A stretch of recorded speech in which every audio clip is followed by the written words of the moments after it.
Iran just fired a whopping 180 missiles at Israel. Yeah, you heard that right. 180. That's a lot. While Iran has been involved in conflicts before, this direct missile attack is something new and much bigger. You're probably thinking, okay, but did these missiles actually hit anything? Good question. Here's what we know so far. Some missiles did land in Israel. Military folks are saying there were a few hits in the center and south of the country. But don't worry, we'll get to Israel's defense system in a bit. Now let's talk about these missiles. You must be curious about what kind of firepower we're dealing with here, right?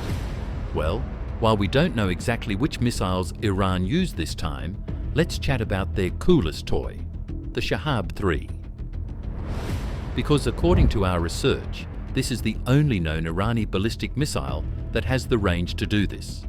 A missile as tall as a 5-story building. That's the Shahab-3 for you. This bad boy can travel up to 2,000 kilometers. That's about 1,142 miles for our American friends. And get this, it can carry a payload as heavy as a small car.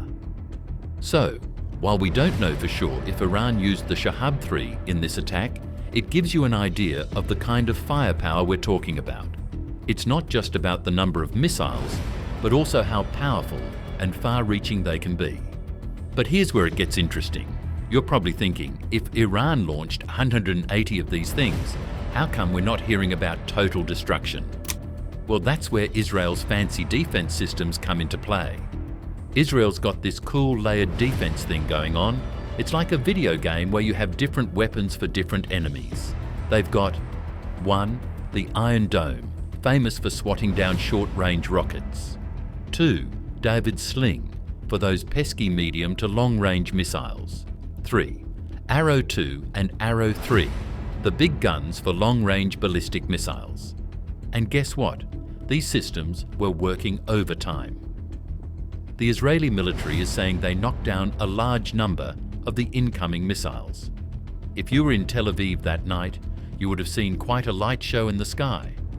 Now, you might be wondering, did Israel fight this battle alone? Nope, their buddies stepped up to help. The US Navy was out there shooting down missiles too. Even Jordan, Israel's neighbor, was knocking missiles out of the sky over their capital, Amman. So, what happens next? That's the million-dollar question, isn't it? The Israeli military is pretty mad about this attack, warning that there will be consequences. The US is backing them up, saying Iran could face severe consequences. But Iran's not backing down either, threatening an even bigger response if Israel retaliates.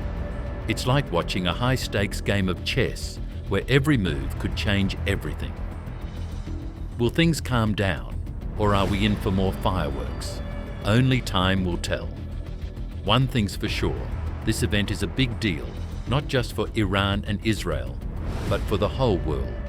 It's a reminder of how complicated and dangerous international conflicts can be in our modern world. So there you have it, folks. That's the scoop on Iran's massive missile attack on Israel. Wild stuff, right? Keep your eyes on the news, because this story is far from over.